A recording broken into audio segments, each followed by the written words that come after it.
This video is about verses found in chapter 7, verses 175 to 177. In these verses, God tells the messenger to tell us a story.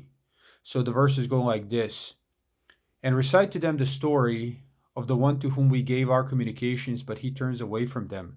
So the devil overtakes him, and he is of those who go astray.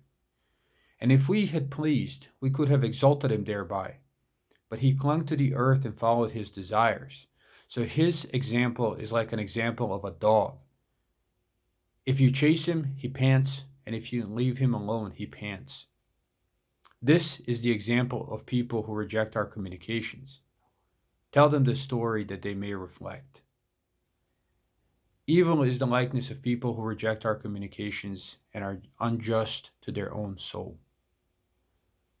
So God in this verse, so by telling the prophet, the messenger to tell this to people, he gives us a story, a likeness.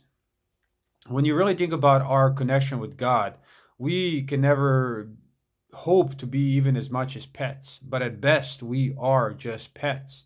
God does not need us.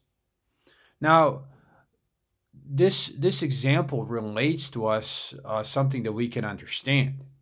Most of us have experience with dogs. So think about this. Let's say you have several dogs, and some of them are smart. They listen. You communicate something to them and they listen. This is what the owner likes. These dogs are valued and they're allowed into the house because the owner knows that they will not destroy the house. Now imagine if you have a vicious dog, a dog that destroys your house.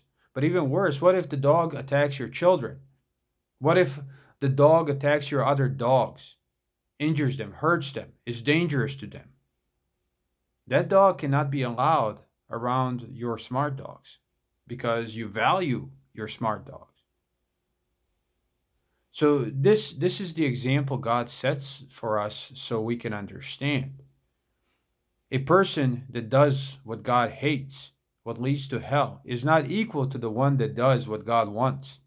They are not the same.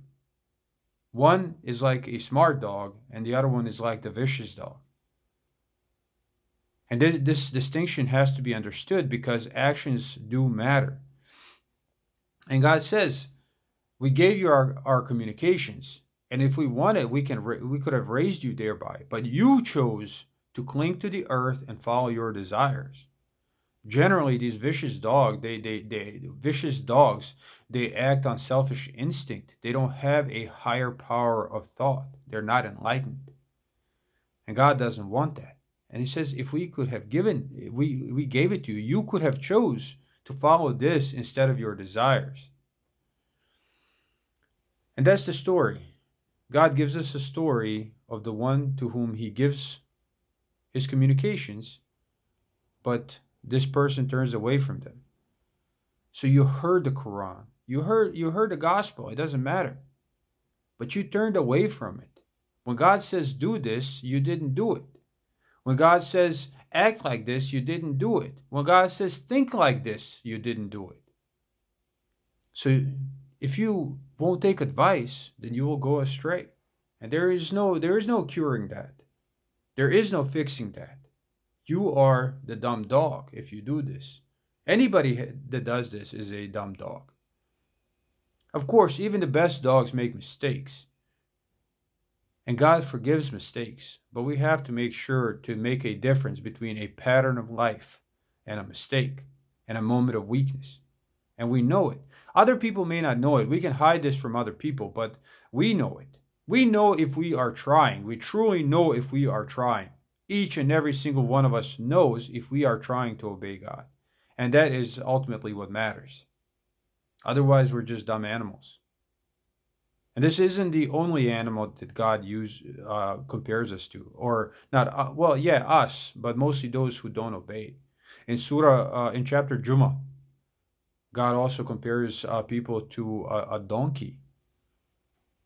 And basically, the story there is those who were given a book but do not observe it are like a donkey carrying a book. They To them, the book is as useful as it is to the donkey. And in these verses, warnings are as useful to us as they are to a stupid dog. They just don't understand. Whether you yell at them or leave them alone, a stupid dog stays a stupid dog. And the same thing with a donkey. Whether you have a book that you do not follow, or a donkey have the same, or a donkey has the same book, both of you get exactly the same value out of that book. So you're just like a donkey. Whoever does that is like a donkey. So we have to understand what God is trying to say. So that's all I wanted to say here. We have to make sure that this isn't us, that this does not describe us. That's what we have to do that. So good luck.